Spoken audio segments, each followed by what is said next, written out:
All right, welcome in. It is a brand new edition of the RSL Show. I'm Alex Napolis. That's Josh Clark. He's Carson Lentz, and we're here to bring you the latest and the greatest with Real Salt Lake. And it is Real Salt Lake returning to Major League Soccer play. However, not very great results for Real Salt Lake when returning to Major League Soccer play. We'll dive into both of those. I think two very different Real Salt Lake, well, I guess two different feelings on the results. And we'll start with the midweek one, and that's the 3-1 loss to LAFC, where Heung-min Son, Denny Bwanga, and then an own goal from DeAndre Yedlin makes it 3-0 for LAFC. Angle gets one back in the 86th minute. Real Salt Lake lose 3-1 on the road to resume Major League Soccer action. What we were worried about, boys. Yes. I know we said we'd give it some games, but two losses right out of the gate, some things just never change, man. It's like clockwork. You can set your clock to it every season. Real Salt Lake coming off of extended breaks, not the best. Yeah, I should have gambled my severance on it, honestly. You should. Anyone could have guessed that, am I right? You know, every year we start so good that first half of the year, and then all of a sudden you come back for that second half of the season, and it's just everything. We just don't look like the same team. The frustrating part for me, right, and we'll talk about this with both games, it's not like overall we played poorly. This is the frustrating bit for me, right? We dominated LAFC in many categories, right, minus the shots and converted shots.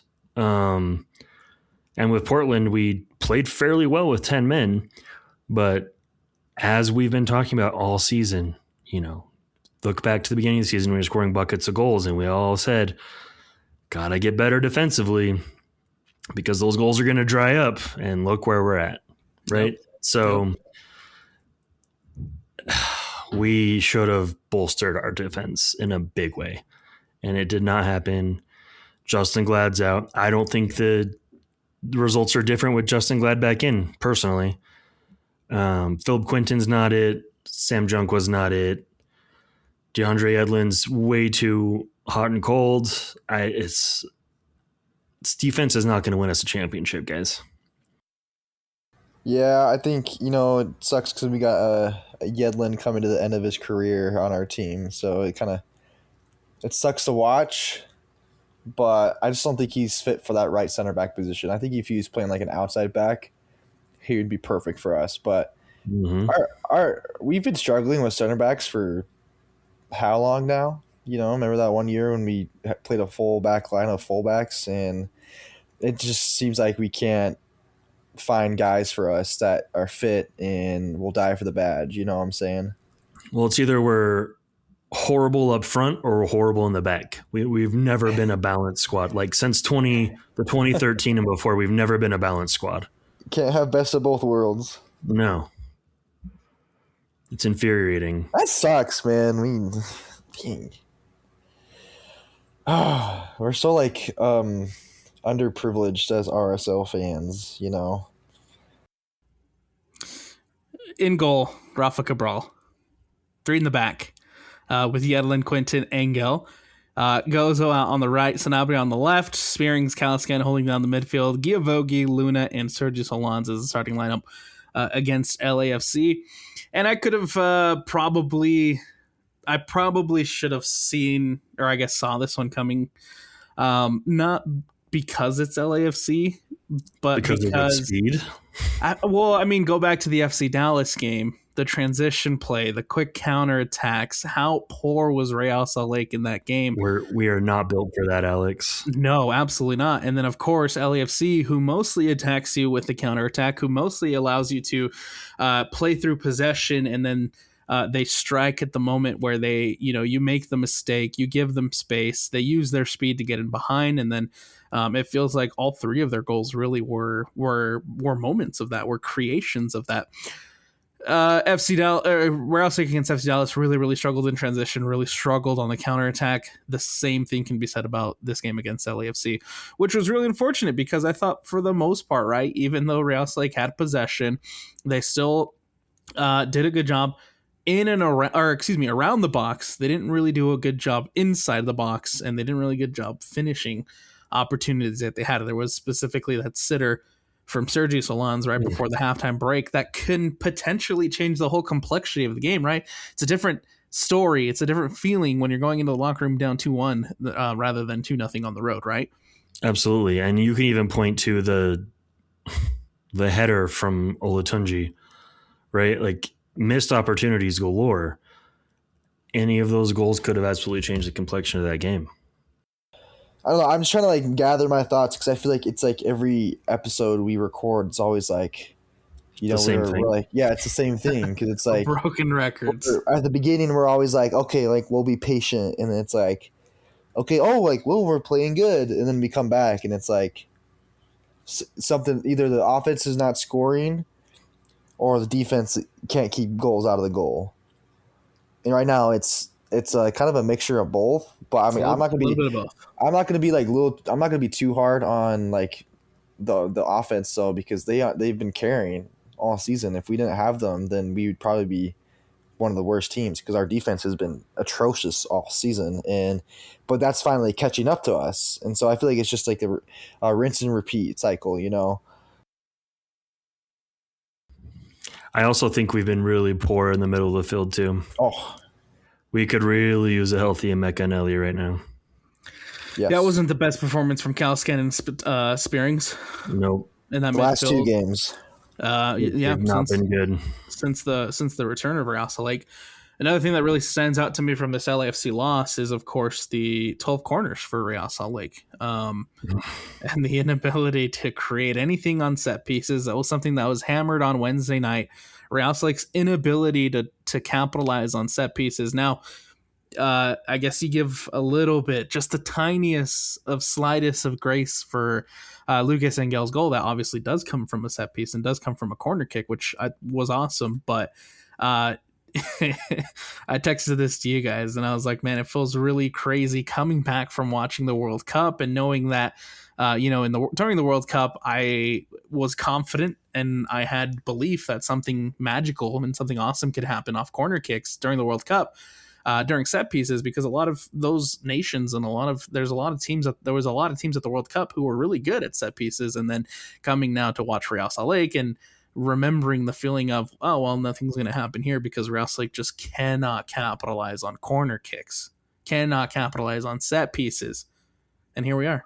It's insane how bad we are at them. Yeah, not only just producing off of them, but defending them too. We'll get into the defending of the set pieces with the next match. But Real Salt Lake's inability overall just to defend and to capitalize on set pieces. It's a big problem that needs to be addressed, and it's needed to be addressed for a few seasons now. And yet it feels like Real Salt Lake is still in the same boat. Yeah, the service is poor. Offensively, you're not putting the ball's not getting into a dangerous spot ever, and if it is, no one's there. Yeah, and then, like you said, we'll talk about defensively, but all season long, it's a great corner we're going to concede because are we man? Are we zone? Who knows? Because it's so bad you can't tell what you're trying to do out there. That's true. We need to get a set piece coach in. Like all these we other had teams one back in the day. It didn't help. I did enjoy and I did like something that stood out to me from this LAFC game. I did like that Real Salt Lake just didn't necessarily completely give up on the road. No, yeah, and that's what I mean when my rant that I kind of got ahead of myself on is overall we did not play poorly. I mean, you look at the shots, 28 shots to compare to LAFC's 12. Right. It's 3 shots on target. Yeah, 3 shots on target from LAFC compared to Real Salt Lake 6. I mean, 28-6 as far as your shots versus shots on targets go, like that's not great, but you're still, I guess, putting balls in dangerous spots where you can get shots off. Yeah. Because we've seen Real Salt Lake on the road have under 10 shots, and those performances were frustrating. But this one I wasn't necessarily frustrated with the opportunities Real Salt Lake got. I think I was more so obviously disappointed with the lack thereof finishing. Right. Yeah. Again, the offense is dried up, right? They've hit their dry spell. Yeah. Yeah, and it kind of sucks though. Is like Olatunji has like been struggling so much without getting a goal, and then he finally puts one on the back of the net, and they call him off sides. Just can't catch a break anywhere on the field. You guys concerned about the striker situation yet? A little bit. Okay. I think so. Yeah, Just wanted to get the Yeah. feelers out there. I've seen the talk online. I've seen the criticisms online. So just wanted to get your guys' takes on it as well. But Sergi was always going to hit a rough spot. Every striker does. yeah. yeah, and But when I you think have the guy challenging him not doing anything either, that's when it's rough. right, and I think you had a feeling that this was going to come for Sergi, right? Because at some point there was going to be enough tape on him to be scouted. There was going to be enough film out there for people to see, right? He wasn't coming in and surprising teams anymore. Like people know about Sergi Solans, Right. right? When you're the opposing coaching staff and you're doing the scout for Real Salt Lake, obviously he's now one of the players you highlight rather than what is this kid going to bring. Now you know exactly what he's going to bring. There's enough film out there for you to scout him out, and I felt like he was, a little, I guess, ineffective against Portland.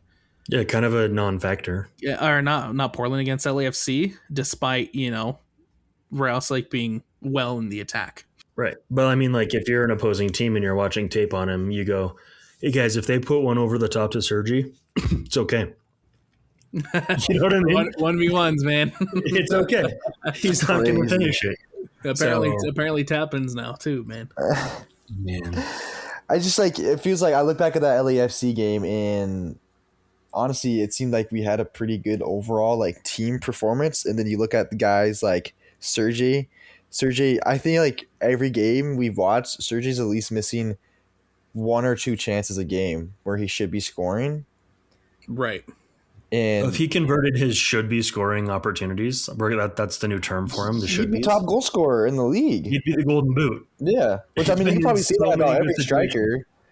But yeah, you could probably see that about every striker. But he's I don't know. He needs to get more. He's not getting enough touches a game. He's only averaging I think I was looking at it the other day 20, 30 touches a game on the ball. He's not touching the ball enough. But then you look at a guy like Erling Haaland.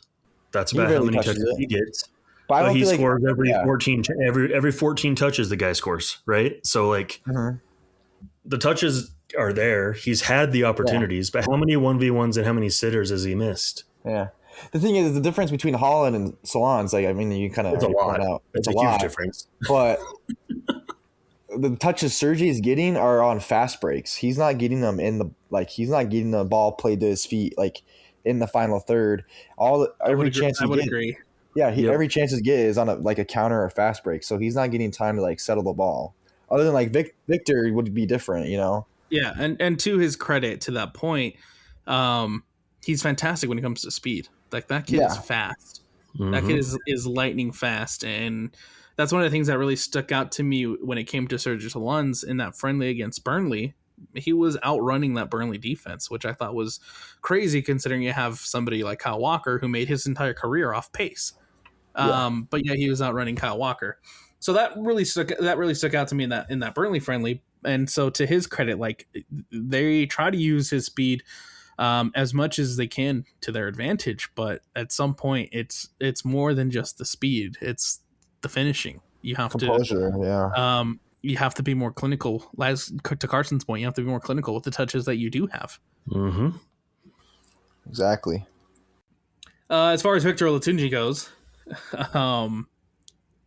completely different player from last season. Last season late in the season, it seemed like he was going to be the answer at striker, and it seemed like he was going to be a pretty decent Chicho replacement. But this season, he hasn't been, I think, anywhere near the level we saw Victor Olatunji get to at the end of last season.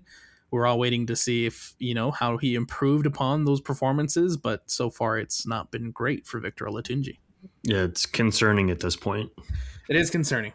Yeah, it's very concerning. But I feel like I have a little feeling in myself where I think the more that Sergi starts struggling, the more we're going to start seeing Victor on the field. More, like he's going to either be starting, like he's going to start the next game, or he's coming on halftime versus St. Louis. If Sergey doesn't score, because Sergey hasn't scored in the last 2 games now. How long do you give your starting striker until you give the next guy up a chance? At most first half against St. Louis. Okay, yeah, I agree. Alex, do you agree with that?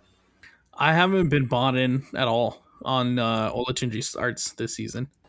Anytime and every time that he started, Real Salt Lake has looked significantly worse. Would it surprise you at all to see them shift Gozo to striker at some point, or do something weird like that? No, I think they would go for Victor up top more before they do anything like that. I think that'd be smart, though. I think if you keep struggling to get goals, I think because if you're going to keep playing the way we are with Solans and you want someone with speed and that can finish, I honestly would say Gozo's probably a better finisher than Solans. Yeah, and then you throw Saba in on the right, see what happens. You can throw Saba in on the right. You can throw in, probably Markchuk, like Brooks. Yeah, they're not Brooks. No, not Brooks. Yeah. Why did I say Brooks? Booth. Brooks Lennon. Don't worry, getting Lachlan Brook brought up. Lachlan Brooks. No, I forgot. I was thinking him. Brooks Lennon. No, I meant Booth. And you know what? I've liked what Booth has brought. Yeah. Especially playing that kind of little wingback role that Gozo has when he's filled in at that position. I've actually really liked what we saw from him. So I wouldn't be opposed to more Booth time either. Yeah, I agree. I think Saturday, I'm hoping we see a little bit of squad variation, not rotation, but variation. Yes. I think it's needed right now. Well, I mean, you have some really, really important fixtures coming up next week that we'll get to. Anything else you guys want to talk about with this LAFC game? No. We move on. Real Salt Lake and the Portland Timbers. Oh man, this one. So I think when I left the LAFC game, when you stopped watching it, obviously you want Real Salt Lake to get the 3 points, but I didn't feel terrible walking away from that game because of the opportunities, because of the chances that Real Salt Lake had. This one, against Portland, you lose 2-1 and it feels pretty sour. It feels pretty bad. Mostly because I think for the first 30 minutes of this game, you were clearly the better team. No, I wouldn't even say 30, maybe the first 20. Maybe the first 20 minutes of this game, you were clearly the better team. Portland does a good job to kind of settle into the game after going down 1-0.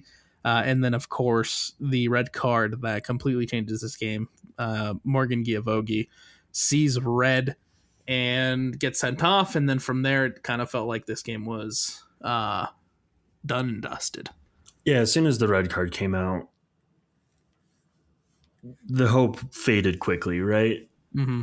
It's a lot of game to play down a man. 31st minute, red card. I think the pill that's hard to swallow on this one is that if we had any semblance of being able to win a header, we probably win this game. Yeah. Right? And if we don't get the red card, I think we win this game. Oh, absolutely. I think that's the most disappointing part of this is we beat ourselves and then we beat ourselves again. Yeah. Massive credit to Juan Masanabria.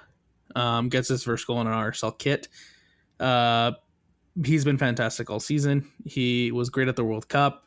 Happy that he's still in an RSL jersey after the World Cup break. And I thought he played really well against LAFC, and then he kind of follows that up with now his first goal. And again, Real Salt Lake for the first 20 or so minutes of this game looked really good.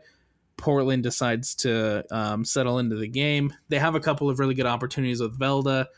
Morgan Giavogi gets sent off. Still, Real Salt Lake do a good job holding Portland till the halftime break, and then you have the set pieces. Set pieces, Josh. Set pieces. Velda is a very frustrating player.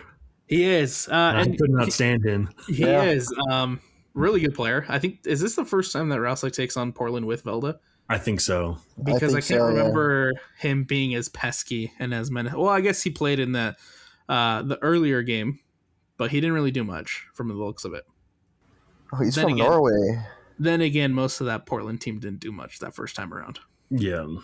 No, he's a good player. I love the tenacity. I just love it when it's on my team and we're not playing against it. And then, of course, right, a storybook ending for the man leaving the Portland Timbers.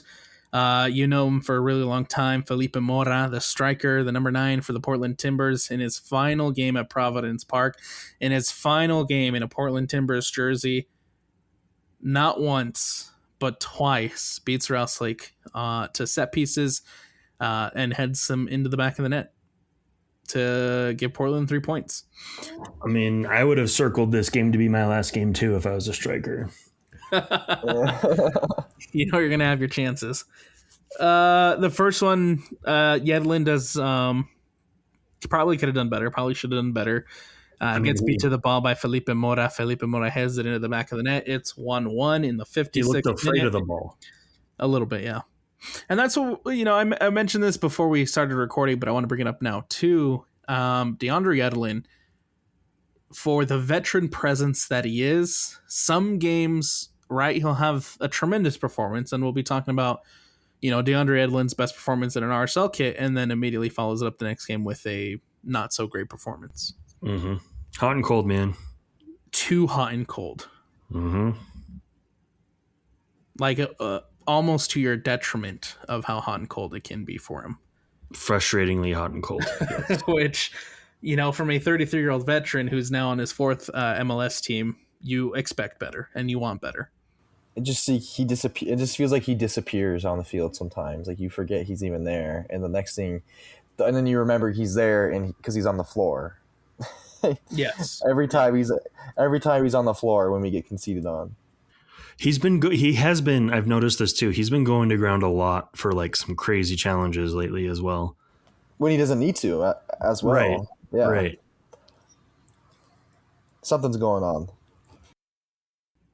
You give the goal from Felipe Mora. Sam Junca subs in 57th minute.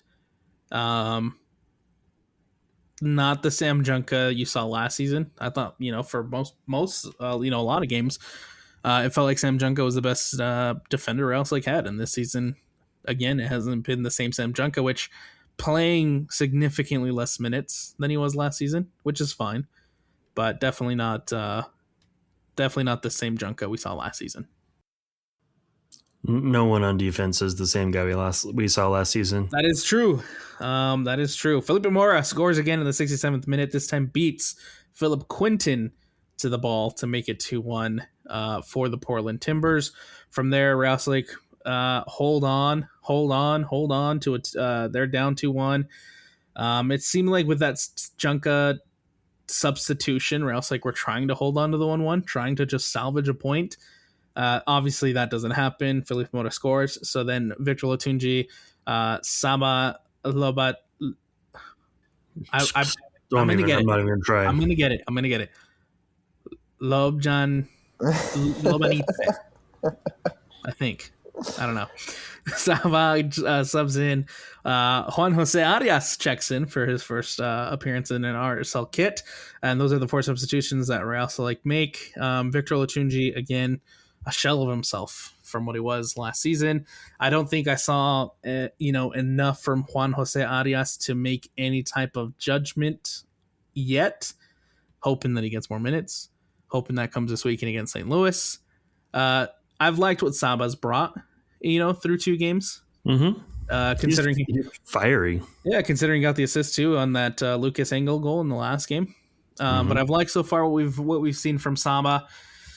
Want to see more from Juan Jose Arias before we can make that judgment. But then, of course, the controversy continues with the refereeing, because Victor Latunji scores in the 91st minute. It's called back because of VAR. Josh, Carson, I still think that this was onside. The fact that it wasn't even reviewed blows my mind. Yeah, it's rough. It was way too close to be like, nah, that's off. Yeah. From the angle that was shown on the Apple TV broadcast, from the angle that was shown on TV, it looked pretty. It looked on. It looked on. I'm not gonna sugarcoat it. It looked onside.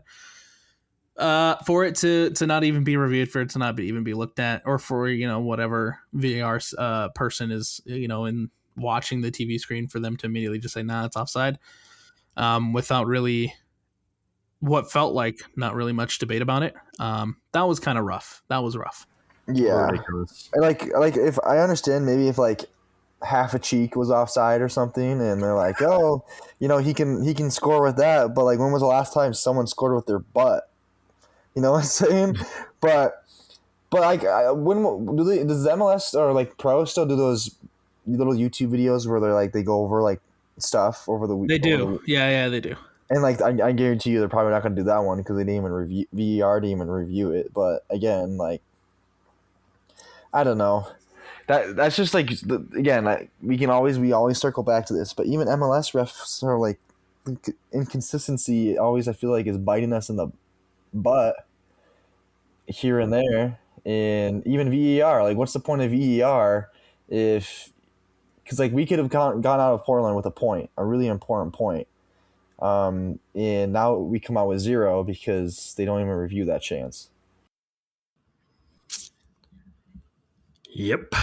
I know a lot of people online were, going on about the refereeing and going on about Pro and all that stuff, but in this one, like, I can't even be, upset about the decision. I can't even be upset about the goal, because realistically, you shouldn't be in that position in the first place. You hold on. No. You're up 1-0 again, right? You're up 1-0 with Juanma's goal. 31st minute, there's no reason for Morgan Olatunji to kick out a player. Who is that? Morgan. Did I say Morgan Olatunji? Yeah. There's no reason for Morgan Giavogi to kick out at a player like that. No, that red card was... It's a silly red. Very frustrating. To take in that moment. You're up 1-0, man. Come on. You're up 1-0 on the road. There's no. I know that things were getting chippy leading up to that moment, but there's no need to take a red there. We beat him on the field. Exactly. Or wait until, I don't know, the 90th minute, and then like give him a good 2-footer or something. You know what I mean? Like, yeah. So don't do that. But if you're gonna do something stupid, yeah, time it correctly. You know what I mean? I get it. Yeah, I get it. So when I look at that Victor goal and I see people online talking about, the Pro and trying to blame the officials for this loss, it's silly. It's self-inflicted. We beat ourselves. Yeah, Rouse beat themselves. Yeah. That was so stupid. Like, why you got to kick out? Like, I really like Giavogi as well. Like, I'm not going to be too mad at him for that red card, but come on. It cost us 3 points. Yeah, it cost us 3 points. Like, you do like one more thing like that, you're going to get a lot of more haters and fans at this club. I got a DM last week. Oh. From one of our favorites, Mr. Hangry Hippo, hit me up. And he essentially laid it out and said he's skeptical of Morgan Giavogi. Needed more goals from him. And then he also finished the message saying, "Tell Josh I miss him." So we'll throw it out there as well. Sorry I'm not on Twitter, my dude. But he did say he's skeptical of Morgan Giavogi. And, to be fair, I want to bring this up because I think, he does bring a lot in the attack. I do like, some of the passes that he makes. I do like some of the opportunities that he creates. As a DP, you want more goals. You want more goals from Morgan Giavogi. I think up to this point, he has the 1, Josh, if I'm not mistaken? Yeah. Yeah, that sounds right. One goal, 4 assists. As a DP, there you go. Thank you, Carson. Yeah. As a DP, though, I think you do want just a little bit more goal production from Morgan Giavogi, and maybe even some more assists as well, because 4 is kind of a low number at this. I feel like it's kind of a low number at this point of the season. Yeah, he is definitely a factor when on the field. Yes. Right. So it's not like a Diogo situation where he disappears, thankfully. Right. But yes, I would like to see more out of him. Yeah, I'm not clamoring to bench him. I'm not, in a spot where I'm ready to say it's a failed DP. I would like some more goal production, but I do think that overall he does bring enough in the attack to where he is being dangerous and he is creating enough for Real Salt Lake that right now you get that pass. But no more red cards. I just think it's hard because like you look at a guy like Hezzer Khani, and Hezzer Khani has more goals than Gila Bogi does this season. Which, by the way, could use a Hezzer Khani right now. Yeah, I think he's just hurt right now. But yeah, broken toe. Yeah, ooh, maybe he'll be out for a little bit. I think you're missing Aiden. You're missing Glad. Missing a Nelly big You're time. missing a We're Nelly missing our big depth. time. We're missing our depth. We're missing a lot of these players. I mean, you could argue that we're missing starters. Oh yeah, we're definitely missing a starter in the Mecca. Yes. And Glad. In both of them, Yeah. I'm not sold on Quinton as your center back. I'm over Philip Quinton, dude. I know I've like gone back and forth a few times. How are you the tallest player on the field on a consistent basis? It's crazy because every time that we've seen him so far this season, and when we were plotting his performances, right, it was when he was over on the right side of that three. Mm-hmm. Now that he's slotted over to the center, it's causing issues, and I think it's defensively a liability. Liability. Thank you for Real Salt Lake. Maybe if you play him over on the right, and he has performances like he had earlier in the season, then I give him the pass. However, right now in the center, it's not doing it for defensively for Real Salt Lake, and they need to address that real quick. I know that they want to play Arias at the right center back spot as well, and I know that that's where Pablo sees him. That's where Pablo wants him. Try him at the center. Yeah, at least until Justin Glad's back. Just until Justin's back, because right now it's not going to be Philip Quinton leading that back line. Why does Justin Glad's back sounds like a third division German team? I would honestly make an argument that Kobe Henry, I think, is making a run of games for the Monarchs that he deserves a chance with the first team now, because he's played 8-10 games this year healthy. Whether it's Arias, whether it's Kobe, whether it's young guys play. Right. It's clearly not working. Whoever it is, try it out, man. Oh my gosh, we're broken records. When we just had this conversation literally months ago. Because right now the combination of Engel, Quinton, and Yedlin is not working. It's not working. It's causing more issues defensively than anything. They were really, really poor in transition against LAFC. They were really bad at tracking back and tracking that speed from Bawanga and from Sun. They were really, really poor on the set pieces against Portland. It's not working right now defensively for Real Salt Lake. You need answers. I think you need to shake up the middle of the field too. Spearings and Caliscan is not working together. Moisa, bring back Moisa. There's no reason. Is it the pairing, Josh, or is it the collective? Oh, I mean, I'm a Stein Spearings fan, but there's been some questionable play from him, in my opinion. Yes. He hasn't been perfect, right? But I'm not going to write him off. But I am very over. Always been over, but I'm still very over and getting more over Noel Caliscan. He's out of his depth, man. Yeah. And obviously, right, I don't know how much we write this off as Russ. I don't know how much we write this off as coming back from the extended break. But Noel Caliscan has definitely dropped off from where he was before the World Cup break. Yeah. He's not the guy in the center of the park you're going to win MLS Cup with. And you know what? I can say the same thing for Stein Spearings. So far, he has not been the same guy. No. And I guess, we talked about it a little bit in the last show? We talked about it a little bit where we'd give him a little bit of a pass, right, coming back from the break. But now it's time to shake off the rust and really hone in on a St. Louis team who, up to this point of the season, I was going to say up to this point of the season, we're struggling, but now all of a sudden they're on an uptick. They're going for 5 straight wins for the first time since their inaugural season. Yeah, it's not going to be a walk in the park, that's for sure. Definitely not the walk in the park that I thought it was going to be, even maybe 2 weeks ago. But because now all of a sudden the St. Louis team is playing pretty well. They just knocked off Colorado. They were up a man and they got a goal late. So I mean, credit to Colorado for holding for as long as they did. But that 3-1 win against the Galaxy, they looked pretty good.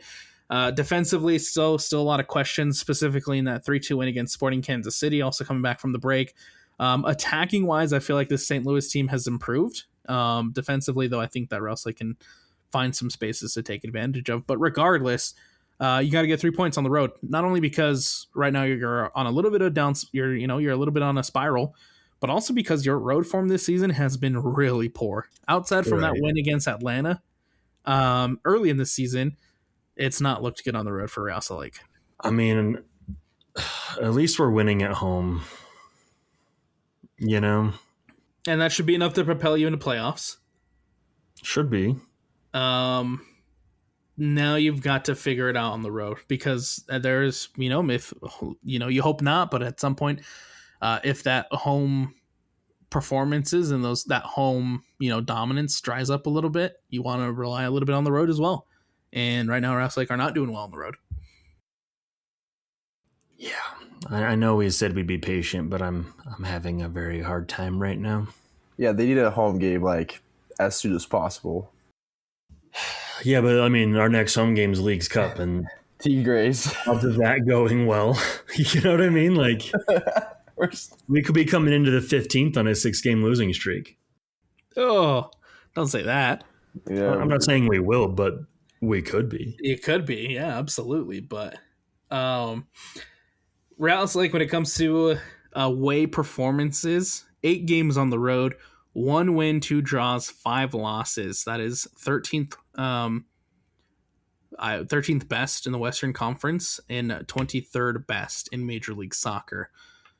Trailing behind them as far as away performances go is San Diego, Toronto, Atlanta United, New England, Philadelphia, Montreal, and Austin FC. New England being amongst that group is kind of crazy, but then I realized, they've only played 6 games on the road. So yeah, that's fair. Take that how you will. But New England amongst the best in the East and apparently not great on the road. So there's still hope for us, I guess, in that sense, right? If you were able to keep up the home performances.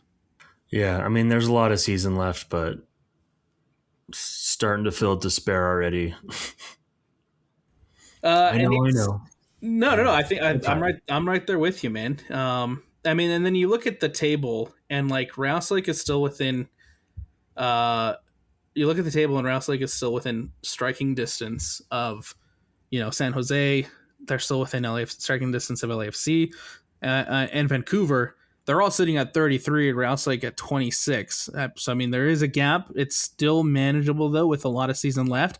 However, you need to start picking up points, and it starts this weekend with a win at St. Louis. Got to stop the slide.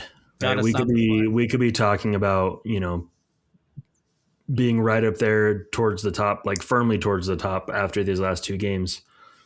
And we're just sliding on down the table, man. Yep. You lose this game, right? You lose this game this weekend, and let's say Houston, Dallas, Seattle, and Minnesota all win, and obviously St. Louis, who you're playing against, and you're easily down to 9th place. So that's how close things are right now in the Western Conference, as it is every year. As it is every year, sir.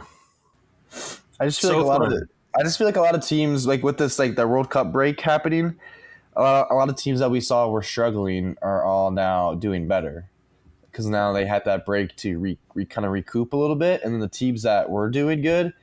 I mean, for example, Real Salt Lake. Real Salt Lake was doing good, and had that break, and it seems like they didn't really do anything to get better after that break. They were doing good, but what were you guys doing to get better? And did we bring any signings? No. Did Pablo Mastroeni want signings? We did. Yes. Well, did we bring in game-changing signings though? No. Yeah, no, and that's what we didn't. We didn't buff up the position group we needed to. We got another attacker. No, they didn't. And I think ultimately Saba can be a good depth piece. the jury's still out on Arias, who his. We heard a little bit before the World Cup break. Now it is official. It was put out there by Rouse Lake, I think, before the LAFC game, that move is now permanent. He is permanently a player for Rouse Lake. So got to see more of Arias before we can make any type of judgment on that. But obviously right now there's questions that need to be answered about this team. Can it win you an MLS Cup? I don't know if that's a yes right now. Yep.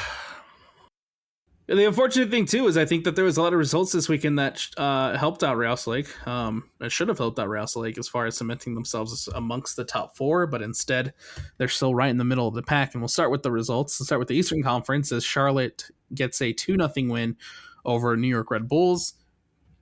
Columbus and Cincinnati. That game was fun. I was watching that on 360, and boy, oh boy, that game was fun. You had Mo Farsi going at it with Valenzuela. Valenzuela gets sent off late in the game. The teams come together, right before the final whistle. Then the final whistle goes, and then Farsi's trying to run down the tunnel to get some,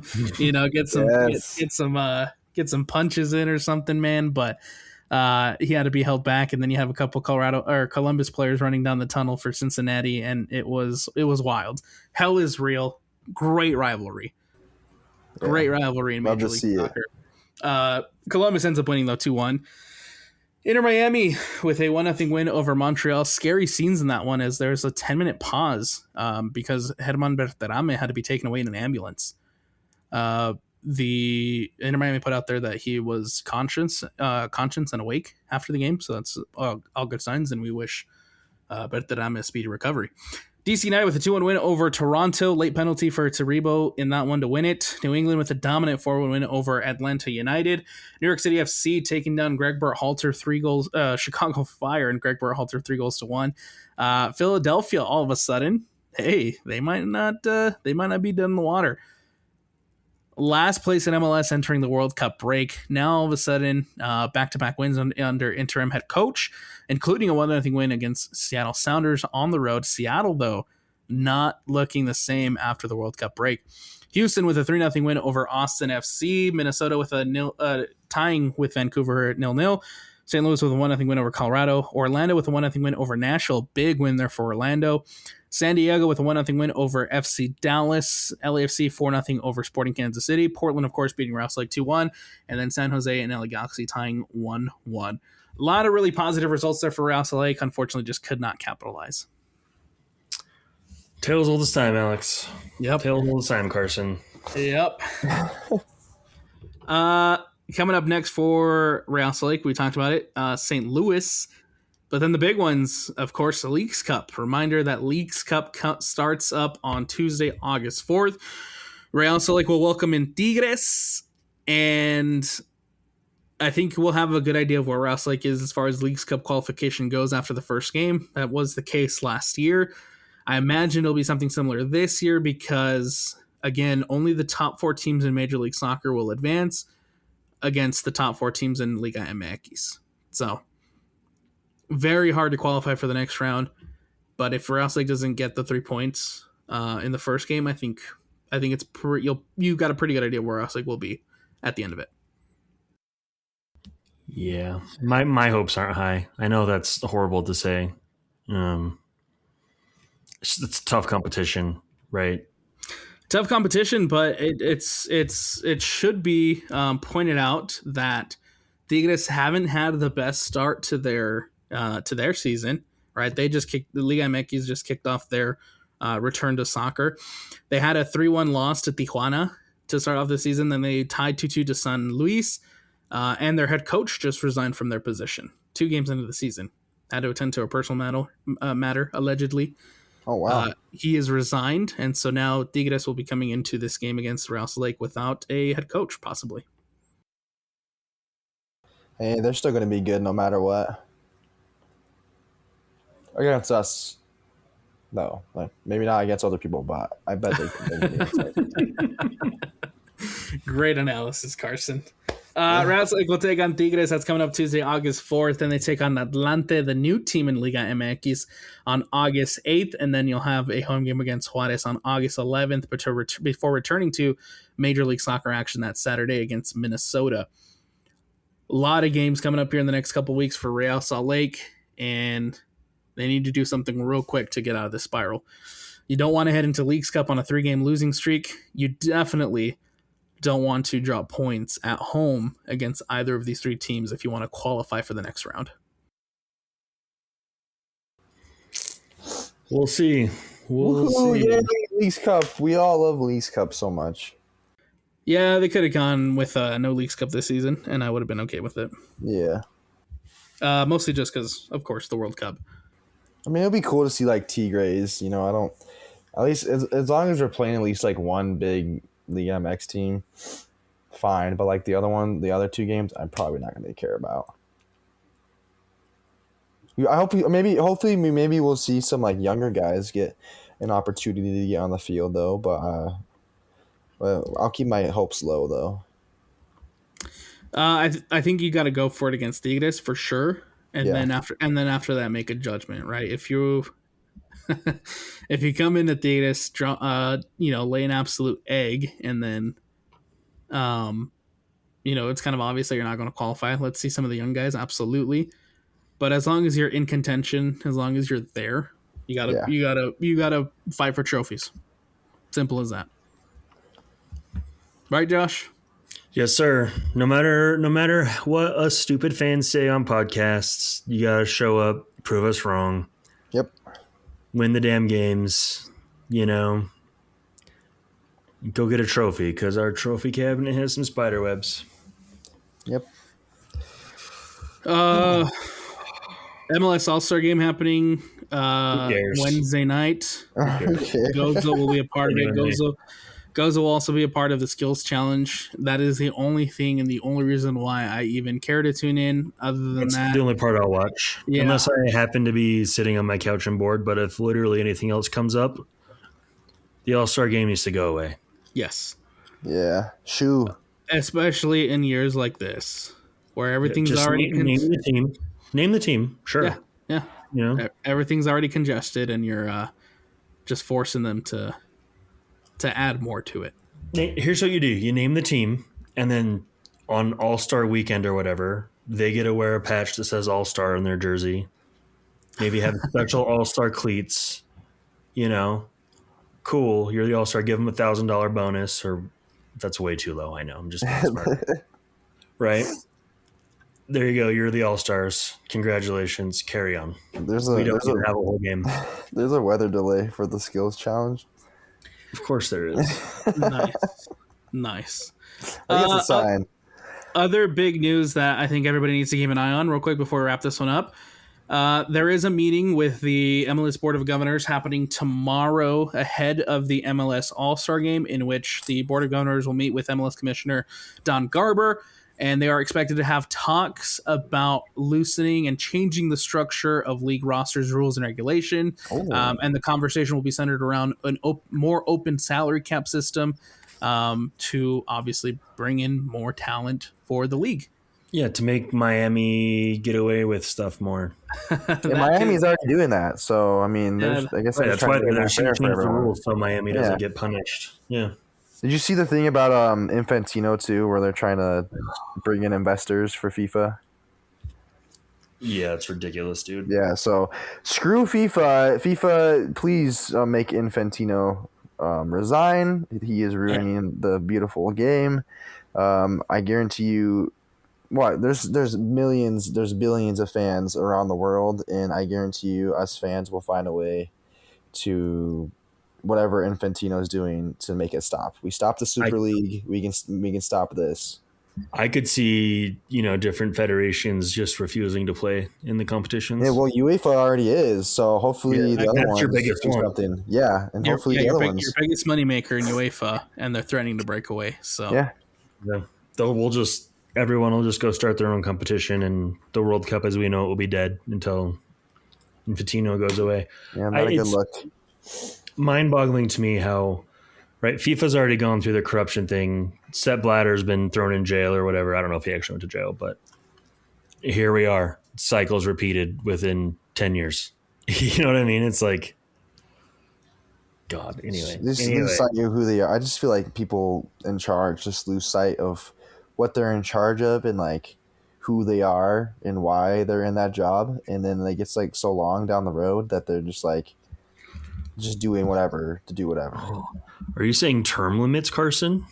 Yeah, I feel like I think anything in the position of power needs term limits. Couldn't agree. Much like sports ownership, head coaches. I'm not even mad at Pablo. Just I know. Clear that up. Yeah. Going back to what is expected to be talked about tomorrow in that MLS Board of Governors conversation about the rules and regulation of the roster. Part of the proposal includes potentially eliminating GAM and TAM money, which I think would be fantastic. As well as restructuring some of the U22 initiative stuff, some of the DP stuff, and allowing lower salary cap hits for designated players under the age of 22 or 23. Former Real Salt Lake executive, our guest general manager, Garth Lagerwey, this is a quote directly from him. MLS teams already spend a lot of money. That's not the problem. What they need to do is spend it more efficiently when and if possible. Any type of roster rule simplification is going to be tied to the collective bargaining agreement and certainly would be flippant if we didn't acknowledge that. But I would also go right in, roll up your sleeves if you can, and try to find solutions there, because if you're able to just increase optionality, it's going to yield benefits. So we'll see what comes out of all this. I do think that I do think that MLS, ahead of the big calendar change that's coming up here in 2027, they also want to make some big changes to the roster rules and mechanisms. So we'll see what comes out of this, and we'll see what the Board of Governors decides what's best moving forward for MLS. Yeah, hopefully something positive. League needs it for growth. Absolutely. Anything else you guys want to add? Anything else you guys want to say? Anything else you guys want to throw out there before we wrap this one up? Nope. Oh, I'm all good. There you go. So with that, we'll conclude today's edition of the RSL Show. We will be back following probably that first Leagues Cup game against Tigres. So we'll break down that St. Louis and that Tigres game for you. That's going to do it for us here on the RSL Show. Don't forget to go like, don't forget to go subscribe, don't forget to go do what you have to do to follow the RSL Show for the best RSL content. We'll talk to you guys after the Tigres game.